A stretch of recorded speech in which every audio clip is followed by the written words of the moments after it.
আসসালামু আলাইকুম। Channel I সংবাদে আমন্ত্রণ জানাচ্ছি আমি ফারজানা করিম। বিস্তারিত সংবাদের শুরুতে জানিয়ে দিচ্ছি ফ্রেশ সংবাদ শিরোনামগুলো। মজুরি সহ 9 দফা দাবিতে তৃতীয় দিনের মতো পাটকল শ্রমিকদের সড়ক রেলপথ অবরোধ। নরসিংদীতে ট্রেনে হামলায় আহত 20। সার্বভৌমত্ব রক্ষায় সশস্ত্র বাহিনীকে প্রস্তুত থাকতে প্রধানমন্ত্রীর নির্দেশ। দেশপ্রেম এবং আন্তরিকতার কারণে উন্নয়ন মন্তব্য। গ্রিন লাইন বাসের চাপায় পা হারানো রাসেলকে 50 লাখ টাকা ক্ষতিপূরণের নির্দেশ হাইকোর্টের, না দিলে টিকিট বিক্রি বন্ধ। 7.5 মাত্রার ভূমিকম্প হলে ঢাকার 72,000 ভবন ভেঙে পড়ার আশঙ্কা নেই, ঝুঁকিমুক্ত করার কার্যকর উদ্যোগ। এবং নিউজিল্যান্ডের ক্রাইস্ট চার্চে মসজিদে হামলাকারীর বিচার শুরু। 50 জনকে হত্যা এবং 39 জনকে হত্যা চেষ্টার অভিযোগ।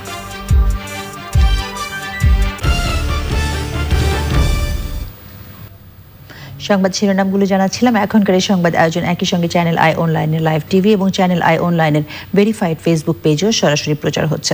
চলে যাচ্ছে এখন বিস্তারিত আয়োজনগুলোতে।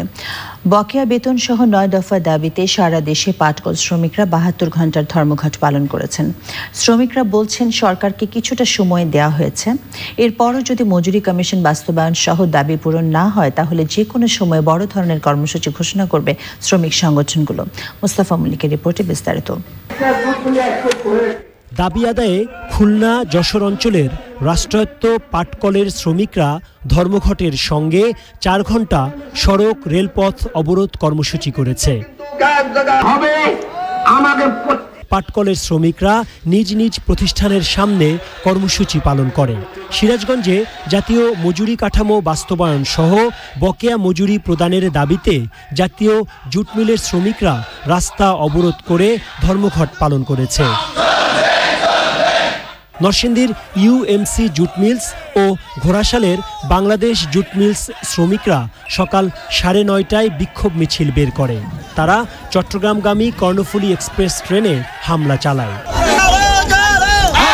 এই ঘটনায় 20 জন যাত্রী আহত হয়। শ্রমিকদের এই অবরোধের কারণে ঢাকার সাথে পূর্বাঞ্চলের রেল যোগাযোগ প্রায় 2 ঘন্টা বন্ধ থাকে।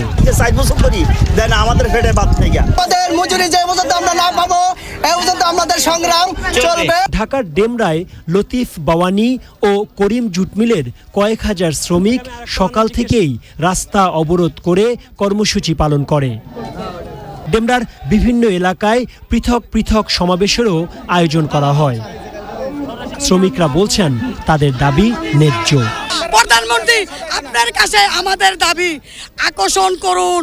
আপনি আমাদের দিকে চান, দেখেন আমরা কি অবস্থানে দাঁড়ায় আছি। উপোস থাকে, তাদের টাকা নেই, সপ্তাহ নেই, তাদের ছেলে মেয়ে লেখাপড়া করতে পারে না, আমরা সপ্তাহ পাই না। আপনি আমাকে দিকে দয়া করে আমাকে মজুরি কমিশনটা দেন, আমাকে বকেয়া বিলটা দেন। শ্রমিক ঘামে উৎপাদিত পণ্য, সেই পণ্য বিক্রি করে ওই টাকা পায় বিজিএমসির কর্মকর্তা।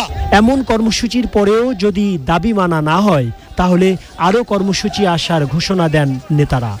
কঠোর থেকে কঠোরতম কর্মসূচি দিয়ে হলো রাজপথ রেলপথ অবরোধ করে দিয়ে আমাদের জীবন যদি বিসর্জন দিতে হয়, বিসর্জন দিয়ে হলো আমাদের দাবি আমরা অধিকার প্রতিষ্ঠিত করব। জুটমিল কর্মচারীরা বলছেন প্রয়োজনের অতিরিক্ত কর্মকর্তা কর্মচারী এবং তাদের লাগামহীন সুযোগ সুবিধার কারণে পাট শিল্প দিন দিন মার খাচ্ছে। দাবিটি আজকের নয়, দীর্ঘদিন ধরে এই শ্রমিকরা দাবি জানিয়ে আসছে তাদের মজুরি বোর্ড যেন বাস্তবায়ন করা হয়। এই দাবি যখন ধীরে ধীরে চলছিল তখন তাদের দিনের মজুরিও বন্ধ করে দেওয়া হলো। এই শ্রমিকরা বলছেন এখন তারা যাবে কোথায়? সরকারের শীর্ষ পর্যায়ের হস্তক্ষেপ কামনা করেছেন তারা। ঢাকার ডেমরার চৌরাস্তা থেকে মোস্তফা মল্লিক, চ্যানেল আই। যুদ্ধ নয় শান্তি বাংলাদেশের মূল মন্ত্র হলেও দেশের সার্বভৌমত্ব রক্ষায় যে কোনো আক্রমণ প্রতিহত করার জন্য সশস্ত্র বাহিনীকে প্রস্তুত থাকতে বলেছেন প্রধানমন্ত্রী শেখ হাসিনা। প্রতিরক্ষা মন্ত্রণালয় পরিদর্শনে গিয়ে প্রধানমন্ত্রী বলেন দেশপ্রেম এবং আন্তরিকতার সাথে দায়িত্ব পালনের কারণেই উন্নয়ন হয়েছে। নীলাদ্রি শেখরের রিপোর্ট। টানা তৃতীয় দফা সরকার গঠন করে বিভিন্ন মন্ত্রণালয় পরিদর্শন করছেন এবং নতুন নতুন দিক নির্দেশনা দিচ্ছেন প্রধানমন্ত্রী শেখ হাসিনা। এরই অংশ হিসেবে বৃহস্পতিবার প্রধানমন্ত্রীর নিজ দপ্তর প্রতিরক্ষা মন্ত্রণালয় পরিদর্শন করেন। সূচনা বক্তব্যে প্রধানমন্ত্রী সশস্ত্র বাহিনীর সম্প্রসারণ এবং আধুনিকায়নে সরকারের পদক্ষেপগুলো তুলে ধরে বলেন, প্রতিরক্ষা ব্যবস্থা আরও সুদৃঢ় করতে সরকার কাজ করছে। আমরা কারোর সাথে যুদ্ধ করব না, আমরা যুদ্ধ করতে চাই না এবং আমরা সবার সাথে একটা শান্তিপূর্ণ পরিবেশ চাই।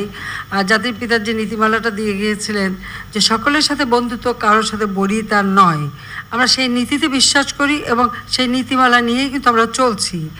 কারোর সাথে কোনো সমস্যা থাকলে সেটা আমরা সমাধান করছি আলোচনার মাধ্যমে, কিন্তু সেটা আমরা শান্তি চাই, শান্তিপূর্ণ পরিবেশ চাই। কিন্তু কেউ যদি আমাদের বিরুদ্ধে আক্রমণ করে তাহলে তার জন্য যথাযথ জবাব আমরা দিতে পারি আর আমার দেশের স্বাধীনতা সার্বভৌমত্বের জন্য রক্ষা করতে পারি। সেই প্রস্তুতিটা সবসময় আমাদের থাকতে হবে, যুদ্ধের জন্য না, শান্তির জন্য আমাদের প্রস্তুতি দরকার। হ্যাঁ, ভৌগোলিক দিক থেকে আমরা হয়তো ছোট, জনসংখ্যার দিক থেকে আমরা বিশাল, কিন্তু শক্তির দিক থেকে বা মানসিক শক্তির দিক থেকে আমাদের সেইভাবেই তৈরি হতে হবে, প্রশিক্ষণের দিক থেকেও তৈরি হতে হবে যেন যে কোনো অবস্থা মোকাবেলা করার মতো আমরা অন্তত শক্তি অর্জন করতে পারি। দেশপ্রেম এবং আন্তরিকতার সাথে দায়িত্ব পালন করেই এই সরকার উন্নয়ন করেছে বলেও মন্তব্য করেন প্রধানমন্ত্রী। আমাদের অর্থনৈতিক প্রবৃদ্ধি অর্জনটা দেখে অনেক উন্নত দেশও আমাদেরকে প্রশ্ন করে যে কি ব্যাপারটা কি, ম্যাজিকটা কি, বা কীভাবে করলেন। তা আমার কথা কোনো ম্যাজিক না। যদি দেশপ্রেম থাকে, দেশের প্রতি কর্তব্যবোধ থাকে, জাতির প্রতি কর্তব্যবোধ থাকে, আর সততা নিষ্ঠার সাথে যদি রাষ্ট্র পরিচালনা করা যায় তাহলে যে কোনো অর্জন করা সম্ভব বলে আমি বিশ্বাস করি। কাজে আমাদের লক্ষ্যটাই সবসময় হচ্ছে যে বাংলাদেশকে আমাদের উন্নত সমৃদ্ধ করতে হবে, বাংলাদেশ থেকে দারিদ্র্য সম্পূর্ণভাবে দূর করতে হবে, হত দারিদ্র্য বলে কোনো কিছু থাকবে না। প্রত্যেকটা মানুষের জন্য অন্তত তার ন্যূনতম চাহিদাটা আমরা পূরণ করতে পারি সে বিষয়ে আমাদের কাজ করতে হবে। একবারে গ্রামের তৃণমূল পর্যায় পর্যন্ত যেন উন্নয়নের ছোঁয়াটা লাগে। জাতিসংঘ শান্তিরক্ষা মিশনে যাদের পাঠানো হবে যুদ্ধ কৌশল এবং সমর বিজ্ঞানে তারা যাতে সর্বাধুনিক হয় সেদিকেও খেয়াল রাখতে বলেছেন প্রধানমন্ত্রী Sheikh Hasina. Niladri Shekhar, channel I, Dhaka. Green line বাসের চাপায় পা হারানো প্রাইভেট কার চালক রাসেল সরকারকে ক্ষতিপূরণ হিসেবে 50 লাখ টাকা দিতে 10 এপ্রিল পর্যন্ত সময় দিয়েছেন হাইকোর্ট। ক্ষতিপূরণ না দেওয়া হলে 11 তারিখ থেকে এই পরিবহনের টিকিট বিক্রি বন্ধ রাখারও নির্দেশ দিয়েছেন আদালত। গ্রিন লাইনের ম্যানেজার জানিয়েছেন ক্ষতিপূরণের টাকা দিতে নীতিগত সিদ্ধান্ত নিয়েছেন তারা। মাজহারুল হক মান্নার রিপোর্টে বিস্তারিত। গ্রিন লাইন বাসের চাপায় পা হারানো রাসেল সরকারকে ক্ষতিপূরণ হিসেবে 50 লাখ টাকা দেওয়ার নির্দেশ দিয়েছিলেন হাইকোর্ট। আদেশ বাস্তবায়ন হয়েছে কিনা সেই সম্পর্কে প্রতিবেদন দিয়ে ক্ষতিগ্রস্তের আইনজীবী বলেছেন, বাস কর্তৃপক্ষ টাকা দেয়নি, এমনকি ক্ষতিগ্রস্তের খোঁজ খবরও নেয়নি। অ্যাক্সিডেন্টের পরে সে ডাকছিল আমাদের লোকজনকে, অ্যাক্সিডেন্টের 3 দিন পরে তখন একটা বসছিল, অ্যাক্সিডেন্টের 3 দিন পরে গত বছরে, তারপরের থেকে আর কোনো যোগাযোগ নেই আমাদের সঙ্গে। গ্রিন লাইন পরিবহনের আইনজীবী জানান, কোম্পানির মালিক চিকিৎসার জন্য বাইরে আছেন। তার পক্ষে জেনারেল ম্যানেজার আব্দুস সাত্তার আদালতে হাজির হন। সে সময় আদেশের পাশাপাশি কিছু নির্দেশনা দেন হাইকোর্ট। 10 তারিখের মধ্যে টাকা না দিলে 11 তারিখের জন্য টিকিট বিক্রি বন্ধ করে দেয় এবং সাধারণ মানুষকে যেন যাত্রীদের কষ্ট না দেয়। আদালত থেকে বেরিয়ে গ্রিন লাইনের আইনজীবী ওয়াজিউল্লাহ কথা বলতে চাননি, তবে টাকা দেওয়ার বিষয়ে অবস্থান জানান কোম্পানির জেনারেল ম্যানেজার। আইনের কোর্টের যে রায় হয়েছে এটার প্রতি শ্রদ্ধাশীল আছে, আমরা দিব, উনি আসুক, আসলে আমরা কোম্পানি বসে আলাপ করে আমরা এটা দিই। গত বছরের 28 এপ্রিল মেয়র মোহাম্মদ হানিফ ফ্লাইওভারে কথা কাটাকাটির জের ধরে গ্রিন লাইনের বাস চালক প্রাইভেট কারের চালক রাসেল সরকারকে চাপা দিলে তার বাম পা বিচ্ছিন্ন হয়ে যায়। ওই ঘটনায় গত বছরের 14 মে ক্ষতিপূরণ চেয়ে রাসেলের পক্ষে আদালতে রিট করেন আইনজীবী। চলতি বছরের 12 মার্চ রাসেল সরকারকে 50 লাখ টাকা ক্ষতিপূরণ দেওয়ার নির্দেশ দেন আদালত। এর বিরুদ্ধে গ্রিন লাইনের পক্ষে আবেদন করা হলেও হাইকোর্টের আদেশ বহাল রাখেন আপিল বিভাগ। মাজহারুল হক মান্না, চ্যানেল আই, ঢাকা। 7.5 মাত্রার ভূমিকম্প হলে ঢাকার 72,000 ভবন ভেঙে পড়তে পারে। বিশেষজ্ঞদের এমন আশঙ্কার মধ্যে ঢাকায় বাস করেন কোটি মানুষ। আশঙ্কা থাকলেও ভূমিকম্প ঝুঁকিতে থাকা ভবনগুলো ঝুঁকি মুক্ত করার সরকারি উদ্যোগ পথ হারিয়েছে। স্বেচ্ছাসেবক তৈরির কাজও থেমে গেছে প্রকল্পের মেয়াদ শেষের সাথে সাথেই। ঢাকায় বসবাসের ঝুঁকি নিয়ে সঞ্জয় চাকির ধারাবাহিক প্রতিবেদনের আজ দেখুন তৃতীয় পর্বটি। দক্ষিণ এশিয়ার দেশ হিসেবে নেপালের ভূমিকম্প বেশি নাড়া দিয়েছিল বাংলাদেশকে। চীন, ইরান বা অন্য দেশের ভূমিকম্পের ছবিও আতঙ্ক ছড়ায় রাজধানীবাসীর মনে। 2016 সালের 4 জানুয়ারি ভোরে 6.7 মাত্রার ভূমিকম্পে ঢাকার 6টি ভবন হেলে পড়া সহ দেশে 50টির মতো ভবনে ফাটল দেখা দেয়। বিশেষজ্ঞদের মতে বাংলাদেশের নিচের প্লেটে 12টি ফাটল আছে, যে ফাটল বড় ধরনের ভূমিকম্পের কারণ হতে পারে। নজির আছে 100 বছর পর পর ভূমিকম্পের। সবশেষ বড় ভূমিকম্প হয়েছিল 1918 সালে। সে হিসাবে বাংলাদেশ এখন বড় ভূমিকম্প ঝুঁকিতে। অপরিকল্পিতভাবে গড়ে ওঠা রাজধানী ঢাকা ও চট্টগ্রামে ভয় আরও বেশি। বলা হয়েছিল যে আরবান ভলান্টিয়ার্স মেইনলি ভূমিকম্পের জন্য এদের ট্রেনিং দেওয়া হবে এবং লোকাল যে ফায়ার সার্ভিস স্টেশন আছে সেখানে যন্ত্রপাতি রাখা হবে। সমস্যা হলো যাদের ট্রেনিং দেওয়া হয়েছিল তার অর্ধেকই এই এলাকা ছেড়ে চলে গেছে। ঢাকা সিটি কর্পোরেশনের সর্বশেষ 2009 সালের জরিপ অনুযায়ী রাজধানীর 3,26,000 ভবন ভূমিকম্প ঝুঁকিতে আছে। 7.5 মাত্রার ভূমিকম্প হলে 72,000 একেবারে ধসে পড়বে। অন্য ভবনগুলো কম বেশি ক্ষতিগ্রস্ত হবে বলে আশঙ্কা করা হয় জরিপে। ভবন ঝুঁকিমুক্ত করার জন্য রেক্টো ফিটিং এর আওয়াজ উঠলেও তা থেমে আছে। ভূমিকম্প যেগুলো অতি ঝুঁকিপূর্ণ যেগুলো ভবন যেগুলো আছে এগুলোর কিন্তু একটা লিস্ট তালিকা আছে এবং এগুলোকে একটা ভাঙারও একটা আদেশ রয়েছে, কিন্তু এখন পর্যন্ত এগুলোর বিরুদ্ধে এখনো কোনো অ্যাকশন নেওয়া হয় নাই। সরকার কিছু উদ্ধার সামগ্রী কিনেছে, তবে ভূমিকম্প হলে মানুষ কি করবে, কোথায় কিভাবে আশ্রয় নেবে, গ্যাস লাইনের কি হবে, হাসপাতাল অক্ষত থাকবে কিনা, রাস্তা বন্ধ হলে উদ্ধার কর্মীরা পৌঁছবেন কিভাবে, যথেষ্ট প্রস্তুতি নেই এখন। যদি ভূমিকম্প ঘটে তখন আমরা কি করব? তখন উদ্ধার এইরকম শক্তি আমাদের নেই, খুবই সীমিত। 2-4 জায়গায় ফায়ার সার্ভিসের এই তো করবে মেইনলি, আর বিরাট একটা ভলান্টিয়ার ফোর্স আছে, কিন্তু তারা তো হাতে হাতে করে। আমরা যখনই দেখি 2-1টা ভবন ধস হয়, সেটা রানা প্লাজা হোক আর কোনটা হোক, তখন আমরা হিমশিম খেয়ে যাই। আর যদি বড় রকমের বিরাট একটা ভূমিকম্প হয়, সেইখানে ধরতে হবে যে আমাদের অধিকাংশেরই মৃত্যুবরণ করা ছাড়া উপায় নেই। বিশেষজ্ঞরা মনে করেন ঢাকা মেডিকেল কলেজ হাসপাতাল, ফায়ার সার্ভিসের অফিস সহ ঝুঁকির তালিকায় থাকা জরুরি সেবার ভবনগুলোকে বিল্ডিং কোড মেনে ঝুঁকিমুক্ত করা জরুরি। সঞ্জয় চাকি, চ্যানেল আই, ঢাকা। জিডিপি নিয়ে সরকারের পূর্বাভাসকে চ্যালেঞ্জ করেছে বিশ্বব্যাংক। সংবাদ সম্মেলনে সংস্থাটি বলেছে 8.13 হবে না, চলতি অর্থ বছরে জিডিপি প্রবৃদ্ধির হার হতে পারে সর্বোচ্চ 7.3%।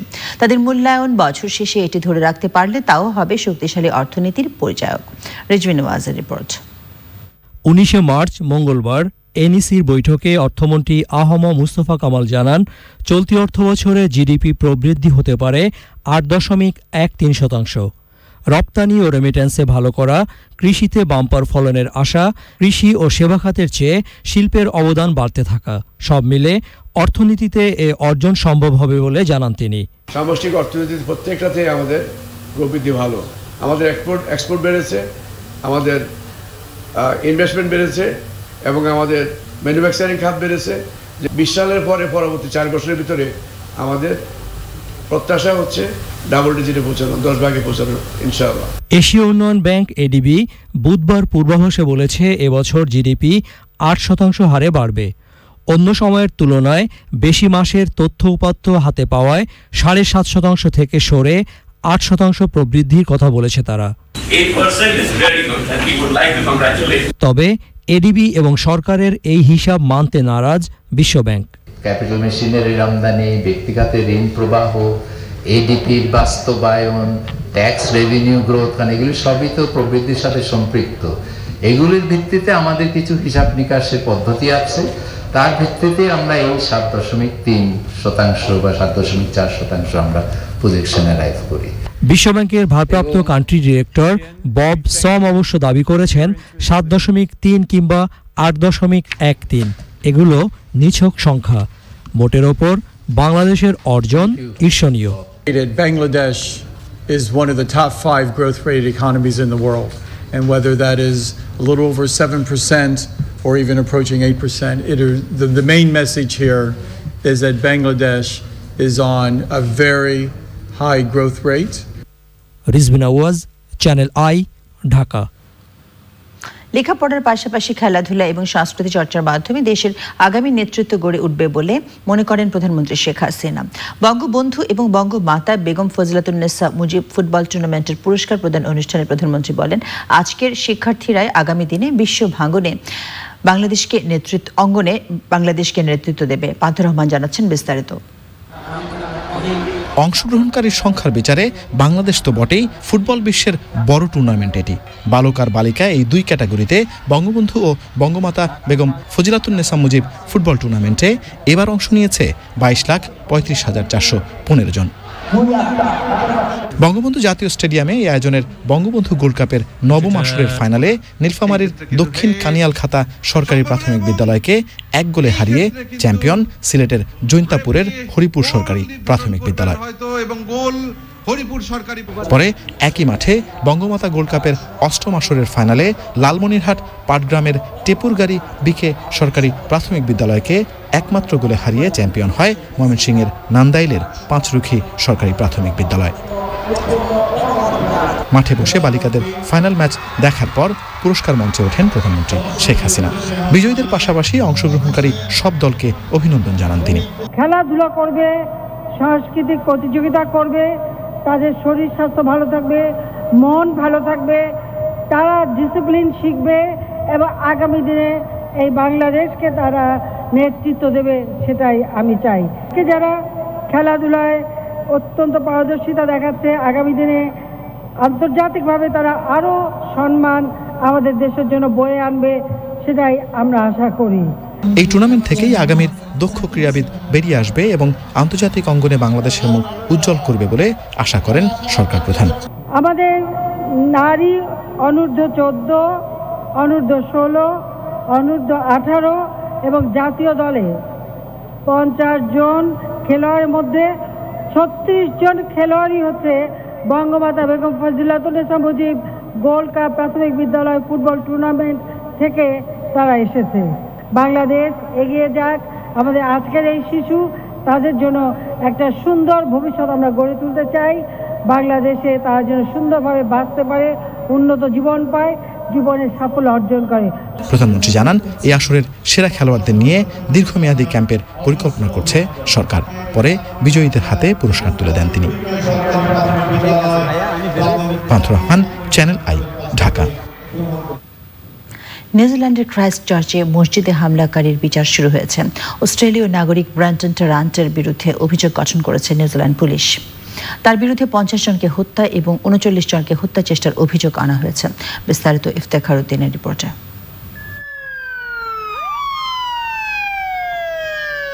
নিউজিল্যান্ডের ক্রাইস্ট চার্চে দুটি মসজিদে হামলার অভিযোগে 5 এপ্রিল পর্যন্ত রিমান্ডে রয়েছে ব্রেন্টন টারান্ট। প্রথমে তার বিরুদ্ধে একটি হত্যার অভিযোগ আনা হয়, তবে নিউজিল্যান্ডের পুলিশ তার বিরুদ্ধে 50 হত্যা ও 39 জনকে হত্যা চেষ্টার অভিযোগ এনেছে। পুলিশ জানিয়েছে টারান্টের বিরুদ্ধে আরও অভিযোগ আনার প্রক্রিয়া চলছে। কারাগারে নির্জন কক্ষে রাখা হয়েছে ব্রেন্টন টারান্টকে। শুক্রবার তাকে আবারও আদালতে হাজির করা হবে। 15 মার্চ নিউজিল্যান্ডের ক্রাইস্ট চার্চের দুটি মসজিদে নির্বিচারে গুলিতে 50 জন নিহত এবং 39 জন আহত হন। আধা ঘন্টা পর হামলাকারী ব্রেন্টন টারান্টকে পুলিশ গ্রেফতার করে। Iftekhar Uddin, channel I. বিদেশি চ্যানেলে দেশে বিজ্ঞাপন প্রচার বন্ধের সরকারি উদ্যোগকে স্বাগত জানিয়েছে বেসরকারি টেলিভিশন মালিকদের সংগঠন association of television channel owners অ্যাটকো। রাজধানীর গুলশানে বৈঠকে অ্যাটকোর নতুন সভাপতি হয়েছেন মাছরাঙা টেলিভিশনের ব্যবস্থাপনা পরিচালক অঞ্জন চৌধুরী, সিনিয়র সহ সভাপতি 71 টেলিভিশনের ব্যবস্থাপনা পরিচালক মোজাম্মেল বাবু এবং সহ সভাপতি হয়েছেন দেশ টিভির উপব্যবস্থাপনা পরিচালক আরিফ হাসান। অ্যাটকোর সদস্যরা বলেন, দেশের শিল্প এবং সংস্কৃতি বাঁচাতে সব উদ্যোগের সঙ্গে তারা একাত্ম। পরে সম্প্রচার সাংবাদিক কেন্দ্রের নেতারা অ্যাটকো নেতাদের সঙ্গে আলোচনা করেন।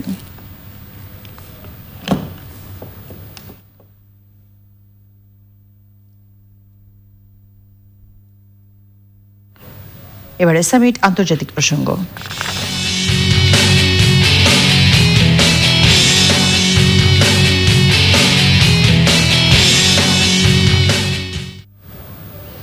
ঘোষণা দেওয়ার 4 দিন পর ভারতের কেরালার ওয়ায়ানাড আসনে মনোনয়ন জমা দিলেন কংগ্রেস সভাপতি রাহুল গান্ধী। সঙ্গী ছিলেন কংগ্রেস সাধারণ সম্পাদক প্রিয়াঙ্কা গান্ধী।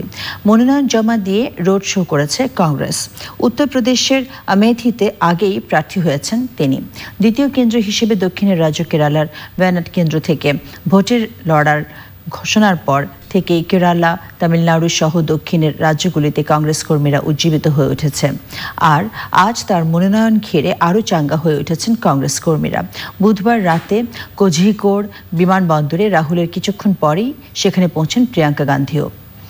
রাহুল দক্ষিণ ভারত থেকে প্রতিদ্বন্দ্বিতার কারণ হিসেবে জানান, মোদি তথা বিজেপি বরাবরই দক্ষিণী রাজ্যগুলোকে অবহেলা করেছে, সেখানকার মানুষের দাবি দেওয়াকে গুরুত্ব দেয়নি। অন্যদিকে প্রধানমন্ত্রী মোদিও তোপ দাগেন, হিন্দু সম্প্রদায়ের ভোটে যেখানে জয় পরাজয়ের নিষ্পত্তি হবে এমন কোনো কেন্দ্রে রাহুলকে প্রার্থী করার সাহস নেই কংগ্রেসের। এবারে নিটল টাটা বিশেষ সংবাদ।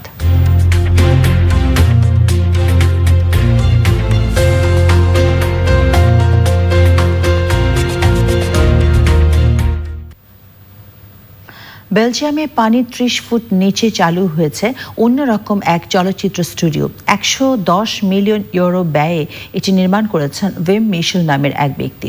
একে বিশ্বের অদ্বিতীয় বলেছেন তিনি। সমুদ্র তলদেশের বিভিন্ন অসাধ্য দৃশ্য ধারণ করার সুবিধা পাওয়া যাবে এই স্টুডিওতে। অভিনেতা অভিনেত্রীদের বিশেষ প্রশিক্ষণ দিয়ে পানির নিচের এই স্টুডিওতে অভিনয়ের সুযোগ দেওয়া হয়। এরই মধ্যে বিখ্যাত সুইডিশ পরিচালক জোয়াকিম হেইডেন তার ব্রেকিং সারফেস নামের একটি চলচ্চিত্রের দৃশ্য ধারণ করেছেন এই স্টুডিওতে। আরও অনেক খ্যাতনামা পরিচালক তাদের চলচ্চিত্রের দৃশ্য ধারণ করতে সেখানে যাবেন আশা প্রতিষ্ঠান পরিচালকের। এবার ইসলামী ব্যাংক অর্থনীতি সংবাদ।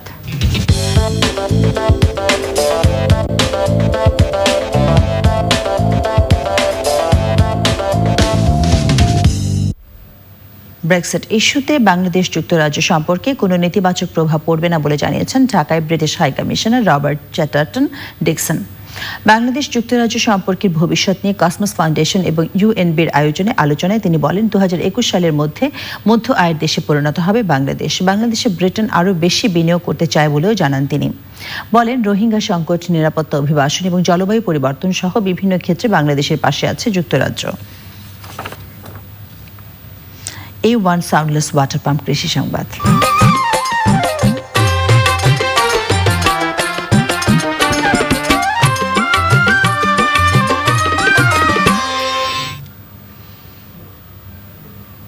চাঁদপুর সদরে ভার্মি কম্পোস্ট সার উৎপাদন করে এলাকায় দৃষ্টান্ত তৈরি করেছেন কয়েকজন শিক্ষিত তরুণ।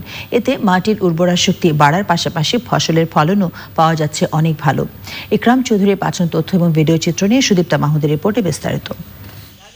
চাঁদপুর সদরের কুমারডুগি ব্লকে শিক্ষিত তরুণরা কৃষি সম্প্রসারণ অধিদপ্তরের পরামর্শে ভার্মি কম্পোস্ট সার উৎপাদন করে সাফল্য পেয়েছেন।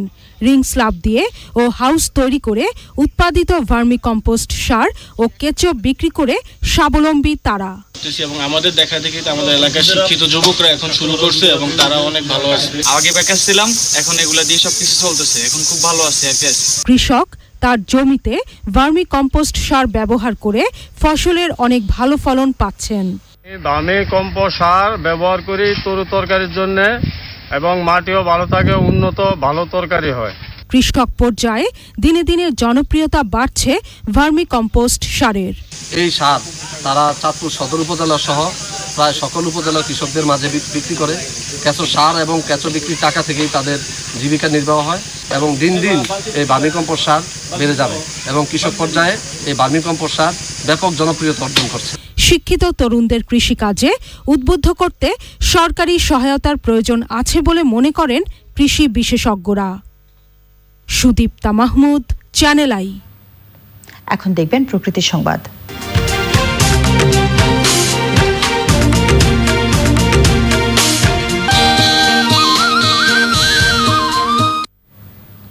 বাংলাদেশের জীববৈচিত্র্যের উল্লেখযোগ্য অংশ পাখি। এদেশের বিভিন্ন প্রতিবেশ ব্যবস্থায় প্রায় 700 প্রজাতির পাখি তাদের আবাসস্থল গড়ে তুলেছে। এদের মধ্যে অন্যতম ঘাসবনের পাখি। প্রকৃতি সংবাদে দেখুন ঘাসবনের পাখি নিয়ে শিহাব খালেদিনের ডেস্ক রিপোর্ট।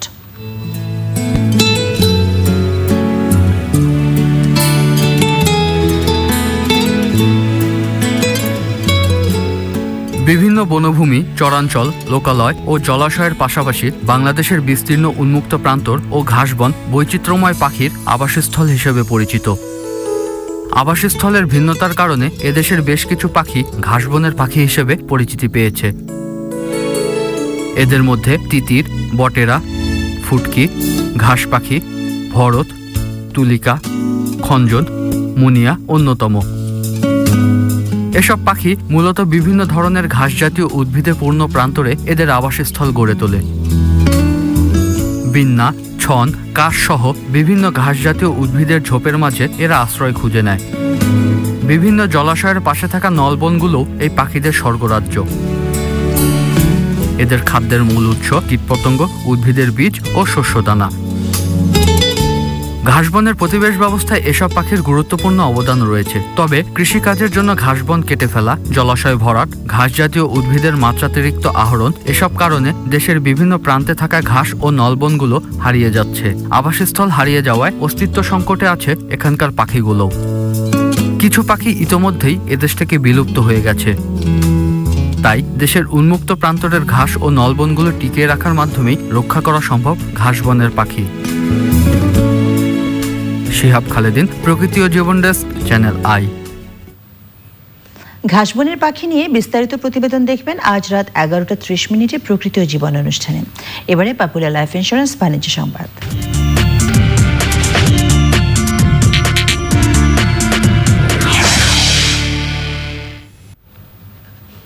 সপ্তাহের শেষ কার্যদিবসে ঢাকা স্টক এক্সচেঞ্জে লেনদেনে ঊর্ধ্বমুখী প্রবণতা দেখা গেছে। আগের দিনের চেয়ে ডিএসসিএক্স সূচক 7 পয়েন্ট বেড়ে 5,459 পয়েন্টে দাঁড়িয়েছে। বেড়েছে বেশিরভাগ কোম্পানির শেয়ারের দাম। 345টি কোম্পানির 363 কোটি 26 লাখ টাকার শেয়ার এবং মিউচুয়াল ফান্ড হাতবদল হয়েছে। এর মধ্যে দাম বেড়েছে 157টির, কমেছে 137টির এবং অপরিবর্তিত থেকেছে 51টি কোম্পানির শেয়ারের দাম। খাদ্য নিরাপত্তা নিশ্চিতকরণ সহ মাটি ও মানুষের উন্নয়নের লক্ষ্যে শুরু হয়েছে 3 দিনের আন্তর্জাতিক কৃষি প্রযুক্তি মেলা। ইন্টারন্যাশনাল কনভেনশন সেন্টার বসুন্ধরায় মেলার উদ্বোধন করেন এলজিআরডি মন্ত্রী মোহাম্মদ তাজুল ইসলাম। ভারত, থাইল্যান্ড, যুক্তরাষ্ট্র সহ দেশি বিদেশি 640টি প্রতিষ্ঠান অংশ নিয়েছে। মেলায় দেশি বিদেশি কারখানার কৃষি যন্ত্রপাতি, সেচ পাম্প, গবাদি পশুর খাদ্য সহ কৃষির নানান উপকরণ পাওয়া যাবে। দেশীয় এবং আন্তর্জাতিক ব্যবসার সুযোগ ও আধুনিক ও উন্নত প্রযুক্তি ব্যবহার নিয়ে সেমিনার এবং আলোচনার আয়োজন করা হয়েছে। ক্রিকেট নয়, এবার বাংলাদেশ গলফ ফেডারেশনের ডাকে ঢাকায় এসেছেন জাতীয় ক্রিকেট দলের সাবেক প্রধান কোচ গর্ডন গ্রেনিস। রাজধানীর কুর্মিটোলা গলফ কোর্সে বঙ্গবন্ধু কাপ গলফ ওপেন নিয়ে ব্যস্ত দিন কাটানোর ফাঁকে ওয়েস্ট ইন্ডিজের এই ক্রিকেট লেজেন্ড বলেছেন, আসন্ন বিশ্বকাপ ক্রিকেটে মাঠে ধারাবাহিকতা ধরে রাখাই হবে বাংলাদেশ দলের মূল কাজ। রিপোর্ট করেছেন আরিফ চৌধুরী। ক্রিকেটের মানুষ তিনি, ওয়েস্ট ইন্ডিজ ক্রিকেটের কিংবদন্তি, কিন্তু বাংলাদেশের ক্রিকেটে তিনি স্বপ্ন পূরণের ম্যাজিশিয়ান। 1997 সালে আইসিসি ট্রফি জিতিয়ে সেই থেকে গর্ডন গ্রিনিচ বাংলাদেশের ক্রিকেটে সবসময়ই বড় এক বিষয়। তবে এবার তিনি ঢাকায় এলেন বাংলাদেশ গলফ ফেডারেশনের ডাকে। বঙ্গবন্ধু কাপ আন্তর্জাতিক গলফ ওপেনের ব্র্যান্ড অ্যাম্বাসেডর হয়ে কুর্মিটোলায় গর্ডন গ্রিনিচ। নিজের দ্বিতীয় হোম গ্রাউন্ড হিসেবেই বাংলাদেশকে মনে রেখেছেন Gordon. I'm very happy to be here again in Bangladesh. Of course, as always, this is home away from home for me. This is my second time in 2 years. ক্রিকেটের মানুষ, তাই যেখানেই যান cricket নিয়ে দু এক কথা শুনতেই হয়। টাইগারদের প্রথম বিশ্বকাপে কোচ ছিলেন গর্ডন। 20 বছর পর এবার আরেকটি বিশ্বকাপ খেলতে সেই ইংল্যান্ডেই যাচ্ছে Bangladesh. Bangladesh have been doing quite well.